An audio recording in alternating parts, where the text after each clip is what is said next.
Well, I want to say welcome, and I'm glad you're joining us today online at the meeting place. And today is fun because we're kicking off a new series called Welcome Home. And I want to say welcome home because chances are you're watching this from your home, just like I am. In fact, we pre-record this, so on Sunday mornings, along with my family, we watch these along with you. So welcome home. And over the last 8 to 9 weeks, all of us, we've been kind of navigating how we've each been affected and impacted by the coronavirus. In fact, all of us have been impacted in some way. We have unity in that. But we've been impacted in maybe different ways. Some of us have been impacted physically, like you've actually gotten sick or a loved one of yours has gotten sick. Many of us have been impacted financially. You're part of a small business or you own a small business that maybe you're at risk of losing, or a career or a job that you've lost or you're at risk of losing and you're trying to figure out what's next. What do you do? For many of us, we've been impacted drastically by the toll of this social distancing and shelter in place, and you crave and long for that human connection. And then with coronavirus in the background of all of our thoughts, you've got events like this last week in the headlines where another Black American was killed unjustly by law enforcement. And so we're all navigating the impact of these days. And to say that these are difficult times, to say that these are difficult days is a huge understatement. And while conspiracy theories run rampant and unexamined opinions run rampant, causing further division among us, many of us, I think we kind of sit back in bewilderment. Like, what is going on? Like, what are we supposed to do? How do we navigate this? How do we continue to move forward? Like, we know that things are not as they should be, but there's no clear way forward. There's no clear solution on how to put things back as they should be, or maybe how to put things as though they should be for the very first time. And while we've all been having to have some of these shelter in place and we deal with it our own ways, for many of us, we've found comfort in our own homes. We've found refuge. We've found safety and security while we're in our own homes. But while some have benefited, other people have actually suffered throughout this because not all of us have a home to go to. I mean, think about this. While many people have maybe walls to protect them and a roof over their head, part of what's actually suffocating and threatening is that which they're surrounded by, because what you call a house and what you call a home, they consider to be more of a sentence. You've got kids who have done nothing wrong, that it's out of their control, it's not their fault, and yet they can't go to school, they can't see their friends, they can't get lunch, they can't even have that structure that they need at that age. They can't have that. For some kids, they need that. They look forward to that. They crave that almost like escape from their house because they want that time away to not be in a toxic environment, because now they're stuck at home with that parent who can't seem to string 3 encouraging words together, and or even worse, and they're wondering, like, this doesn't feel like a home, this feels like a punishment. And for some, like maybe you're married, like nothing prepares you in life for shelter in place for marriage. And many marriages that were already struggling, this has just put an exclamation point on it. Like marriages that it feels like the writing's already on the wall, they're on their last leg, and then you layer on top of that financial difficulties, then you layer on top of that trying to homeschool kids, and then you layer on top of that this new reality that you can't use work and you can't go to the bar, you can't use these things as an escape to get away and some time away from the other person, and it's like this thing that you've been building together now feels way more like this cohabitation under one roof than it does the home that you imagined for yourselves. And then there's those of you that you've got dreams and you've got plans, but your goals have been put on hold. Graduations have been missed and opportunities have been lost. And the walls that you are surrounded when you sleep, they feel more like solitary confinement, or how you'd imagine it to be. And it's not the home that you hoped for. And you feel far from welcome. And the goal of this series is to help you as an individual, and the goal of this series is to help us collectively together to find a place that brings us comfort, to find a place that brings us peace, and to find a place that brings us rest in our life, to find home. And not only are you watching this from your homes, whether that's by yourself or with your family, or maybe you're able to invite a neighbor or a friend over today, but as you see, there's some obvious parallels we're going to look at today between what home could be or what home should be and what also the church could be and what church should be. I remember as a kid, we'd go camping and maybe out at Lake Roosevelt, and so we're coming home from a long weekend camping at the lake, and you're tired and you're exhausted and you had a great time, but it just feels good to be home. And there's that moment when you pass through Airway Heights, then Geiger, and you start coming down the hill and you see this, right? You see this, and it doesn't matter if it's daylight or nighttime, you see the city. And for me, it just felt like we made it. We're home. We're home. If you've grown up in Spokane, you probably have felt like that at some point or another, and you've seen this view that says like you're back, you're home. And I love, even as an adult, I still love this view, and I love that feeling that we get when we've been away and we come back and we see this view. Maybe you've experienced this or you've seen this before where someone comes home on an airplane, right? They fly back to their home and someone's waiting for them. Maybe they have friends, family, they're all waiting for them. They hold signs out and their signs say, "Welcome home," right? And they're excited to see them. They hug, they kiss, they embrace, they get their luggage and they go, right? But they're not actually at their house, but they're home, right? And I don't know if you're like me. When I see the military home reunions, those get me like instantly. And the reason why they're so emotional to watch is because the whole reason why that mom or the whole reason why that dad was gone is because something is not as it should be. They shouldn't have had to have a parent have to go fight in a war or be stationed overseas, but because this world has suffering, because things are not as they should be, you have these things. And so you see this like, wow, like I love those moments when a kid gets to say welcome home to their dad or their mom, and it was a surprise, and it's just those incredible moments. In fact, I bet you've got your own memories or your own thoughts on like, what's that welcome home moment for you? What makes you just feel like, wow, I'm home? And I'd encourage you right now, like go ahead and I was going to write it, you're not writing. Type it in the comments, okay? Let us know what's your welcome home memory, your moment. And maybe it's like when you like get with your family at the holidays and you all collect under one roof, or you go back to your childhood home because mom hosts Christmas and they still live in the same house, or you're at your grandma's, whatever it is. Maybe for some of you it's a smell. Like there's a smell that just puts you back in a time and a place. You're like, that's home. That's home. In fact, last week Ashley made dinner for our family, and she made something she had never made before, and she worked hard for most of the day getting the sauce right. It was basically like a spaghetti dish, but I don't want to say it like that because that might sound insulting. It wasn't just spaghetti. It was great, but it was a red sauce and noodles, and so we're sitting there eating at dinner. And I'm like, wow, babe, this is really good. And I said, you might not want to hear it like this, or you might not think this is a compliment, but this tastes like my childhood. And now remember, she's been like working on this, getting this right for hours during the day, getting the sauce right. And she says, "What? You think it tastes like Hamburger Helper?" And I'm like, yeah. But for me, that it just put me in a spot of when times were good and times were like, it's just like that comfort, like, man, this tastes like my childhood. That was great. And so I thought it was a compliment. She didn't take comparing her home-cooked meal to a boxed meal as a compliment, but we're going to make it through it, okay? But what's your like moment where you're like, man, this feels good to be home. Welcome home. See, this is what I think is true, and I think you know this to be true as well, that home is often much less about the physical location as it is about the people who fill it.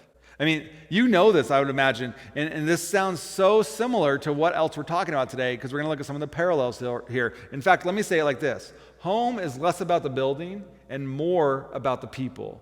So look at how it parallels to the church, okay? Church is not the building. Church is the people. And so you know that like the church never closed down.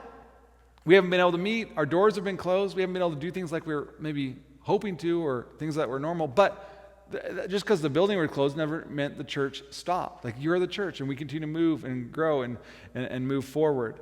And we all have an idea of what we think home could or should be like.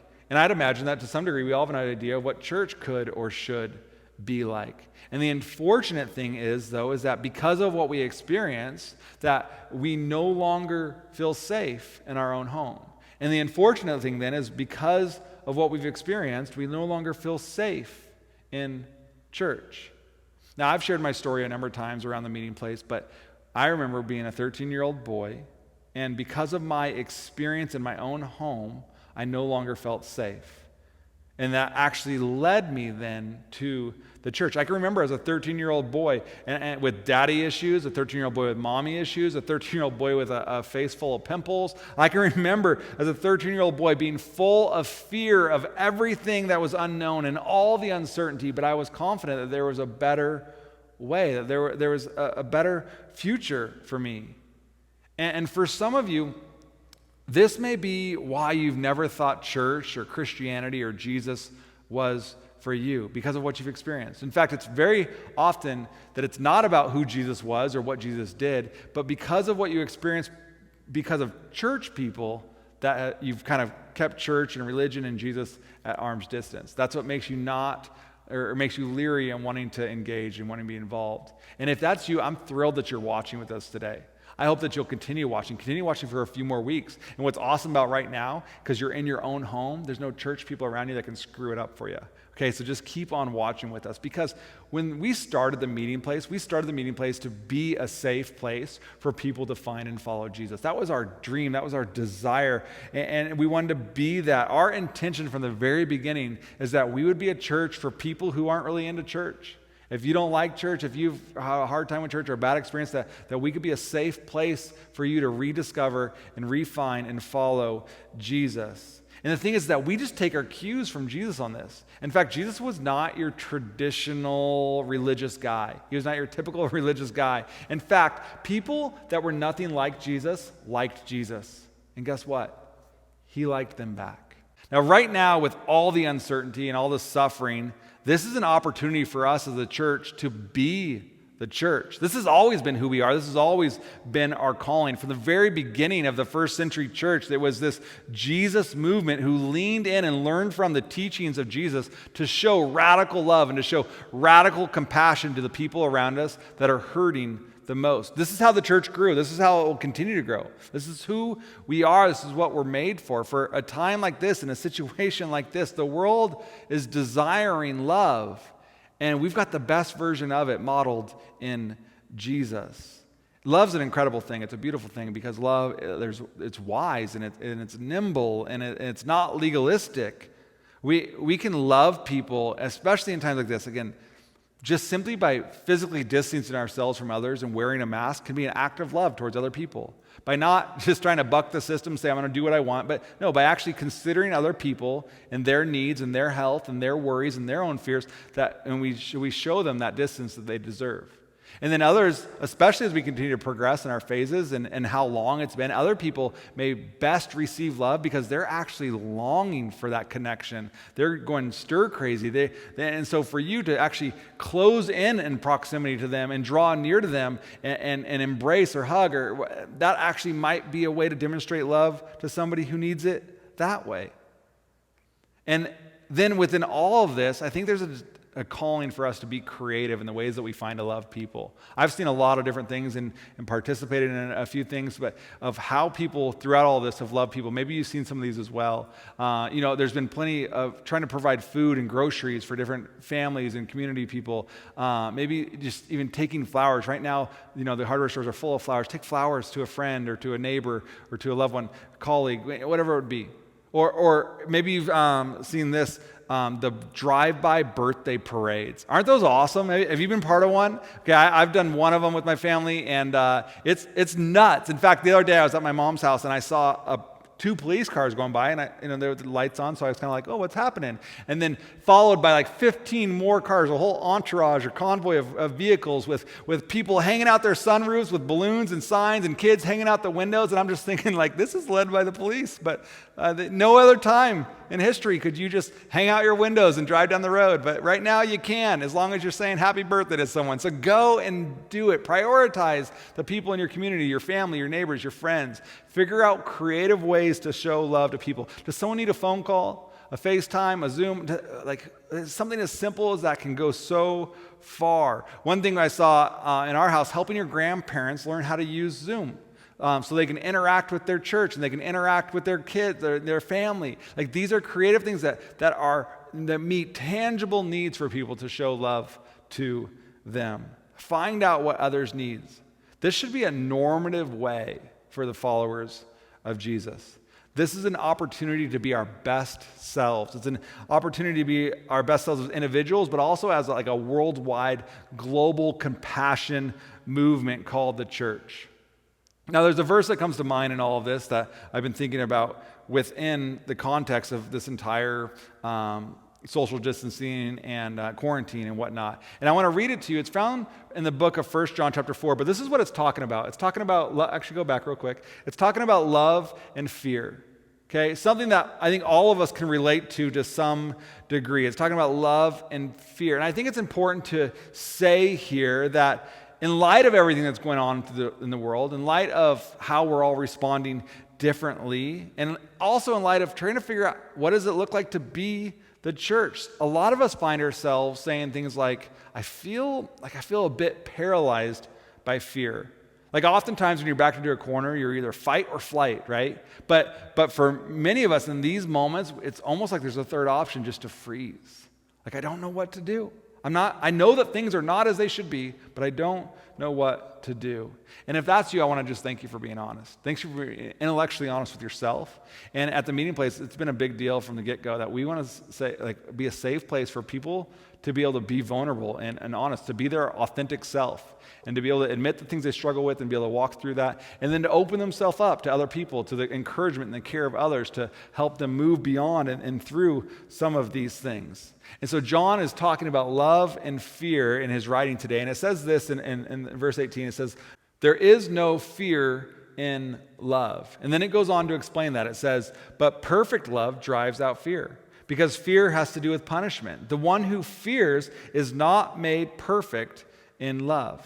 Well, many of us aren't perfect in love. Like even if we're better at love than some others, like we often still have some residue of fear left over somewhere in our life. But this gives us like a goal of where we're moving towards, a trajectory, something to aim for. And it says that fear has to do with punishment. In the context here, the word punishment actually is referring to like when we die. When we die, what kind of God are we going to meet on the other side? Is he a just, holy, righteous-filled God with full of wrath, ready to judge me for all my wrongdoing and sin? And the thing is, we best understand God through Jesus. And so through Jesus, we realize that God invites us to call him Father. God invites us to come, draw near, and to come closer and closer, and that he loves us dearly. And so this fear of this punishment, this finality, this death, that this fear is not something we actually need to have, that we can move beyond that. We can clear the fear of death. We can clear that away. That death, for those of us that are followers of Jesus, that death is like a minor transition for us. Because we've already died to self. We've died to our old self, and we've entered into our new self. We've entered into our eternal life that starts now. And so we clear away this phobia, this fear of death, and then we can work backwards from there. And in doing so, we can realize that nothing really has to scare me, that nothing has to create anxiety now, that the ultimate fear, the sting of death, that it's cleared away, that it's gone. That there is no fear in love, because fear has to do with punishment.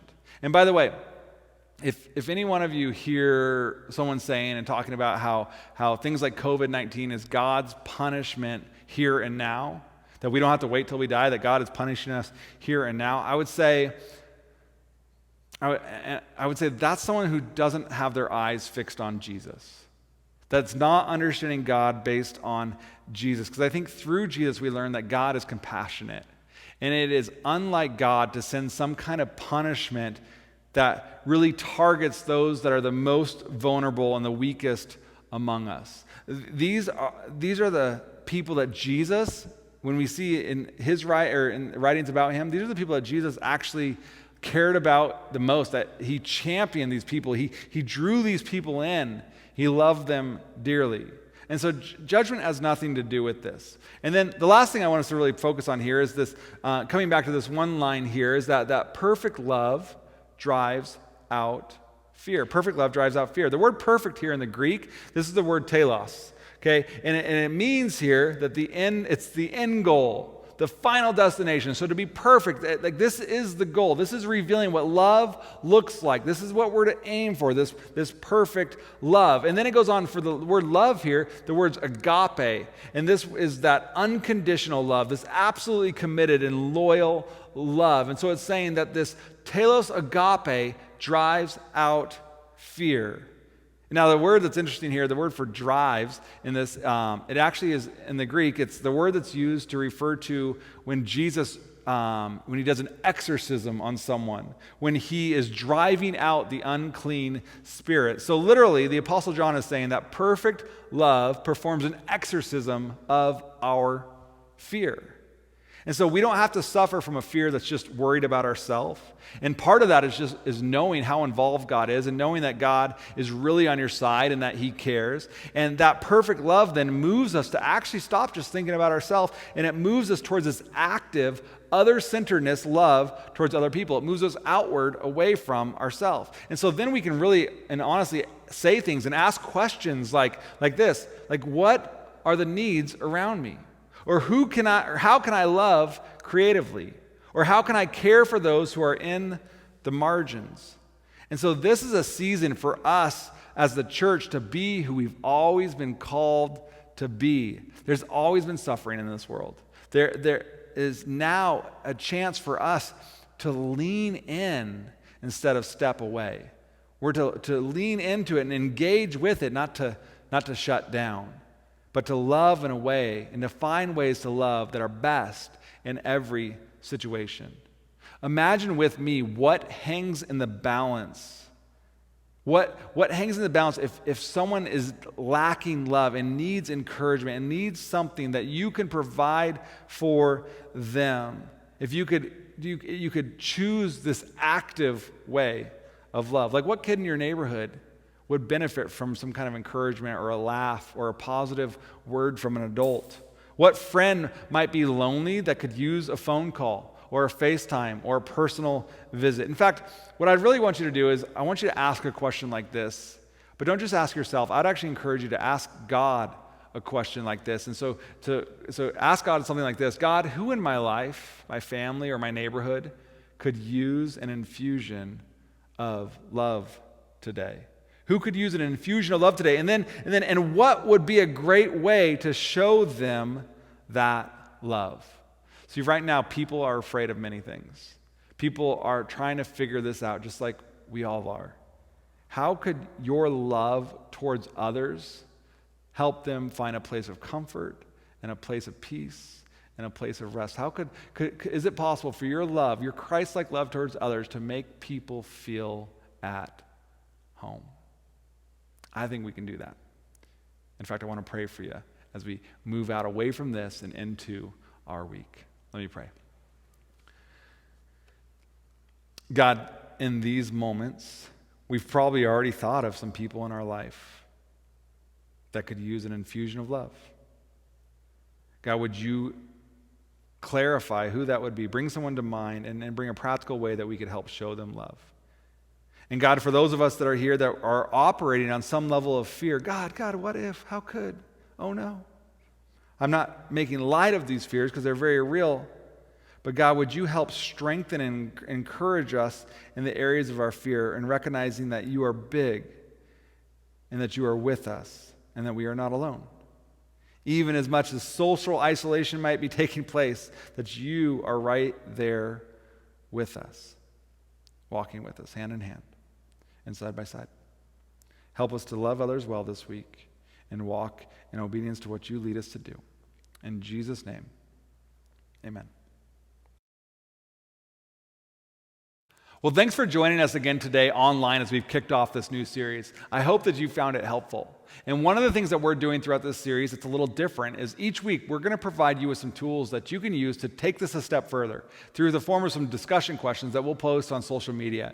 And so that way you can engage with those that you're watching this with, or maybe you want to phone a friend or have a FaceTime call with someone else and be able to take this a step further and discuss some of the ways that you're processing the information that we're walking through as we continue to learn from Jesus together. I look forward to being able to be back with you in person. We're continuing to try to put together the details and the phases that we'll go through and process through as a church. But for now, the church isn't closed. It just looks different. And I'm glad that you're part of it. We'll see you soon.